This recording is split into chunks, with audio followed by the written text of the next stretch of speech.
वर्धा शहरालगत नलवाडी ग्रामपंचायत येथे कचरा गाडी धुळणी मशीन त्वरित सुरू कराव्यात याकरता नलवाडी ग्रामपंचायत विस्तार अधिकारी व प्रशासक यांना नलवाडी नागरिकांतर्फे निवेदन देण्यात आले।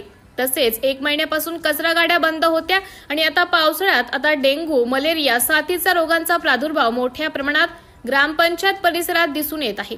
हा सर्व प्रकार बघता अजूनपर्यंत मच्छर फवारणी धुळणीची सुरुवात केलेली नाही। जर हे उपाय शक्यतो लवकरात लवकर केले नाही तर ग्रामपंचायत नलवाडी येथील रहिवासी लोक मोठ्या प्रमाणात जन आंदोलन करतील असा इशारा अधिकारी लोकांना देण्यात आला। तेव्हा या प्रसंगी वैभव सूर्यवंशी, पंकज काचोळे, अमोल मानकर, डॉक्टर बाळाभाऊ माऊसकर, बंधुभाऊ सोनटक्के, अक्षय पाखिडडे व इतर रहिवासी उपस्थित होते। तसेच अधिकारी वर्ग रामेश्वर चव्हाण, राठोड साहेब व रमेश सहारे उपस्थित होते। सिटी इंडिया न्यूज साठी जिल्हा प्रतिनिधी अतुल रायलकर, वर्धा।